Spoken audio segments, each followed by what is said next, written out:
Okay, so after ninyong makapag-members just been paid, and after ninyong mabasa ang ating mga FAQs, ang ating mga tutorials, at after ninyong makapag-login sa ating web conference at makapagtanong doon, finally nag-decide na kayong mag-invest sa JSS Tripler.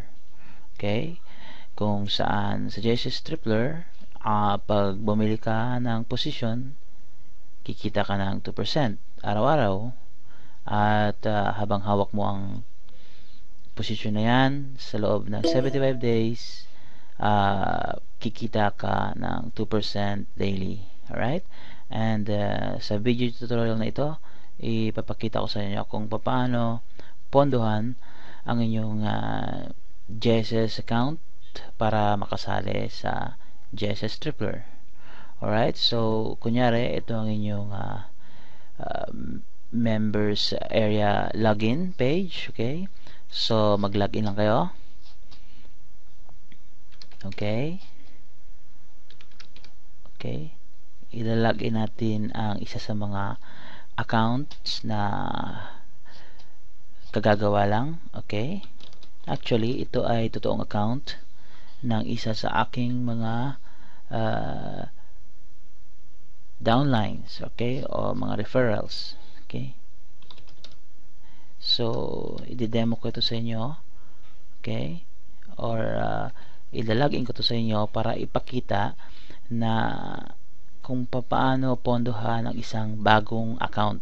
Okay, yung account na let's say kagagawa pa lang or kahit medyo matagal-tagal na pero wala pang laman, zero pa. So ayan, nakapag-login na tayo sa back office. Okay, and i-click lang natin itong JSS Tripler button na ito.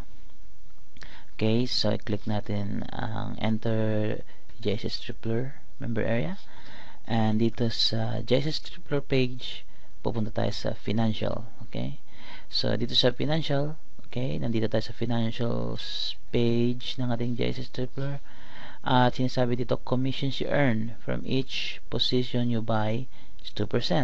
Okay? So, right now, wala pa tayo yung position na nabibili dahil, yun nga, itong account na ito ay account ng aking referrals na kagagawa lang at nag-decide siyang mag-invest ng $50. Okay? $50 lang muna yung invest niya kasi gusto lang niyang itry. Okay?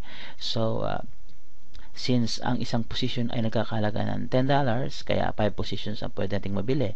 But for now, since zero pa, wala pa siyang nabibili, okay, kaya wala pa siyang earnings, obviously.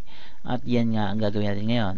So, dito sa financial area ng ating JSS Tripler, scroll down lang tayo sa baba, and makikita mo dito sa kaliwa nakalagay money currently available in your JSS Tripler account is 0.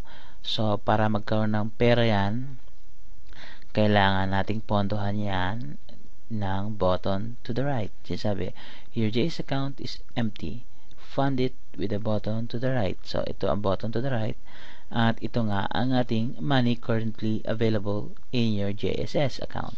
Okay?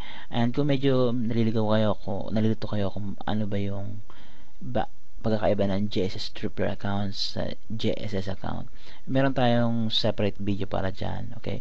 But for now, ang aim natin is mapondohan itong ating JSS Tripler para makabili tayo ng position. Okay? So, i-click muna natin itong fund main JSS account, okay, para mapondohan ang ating JSS account.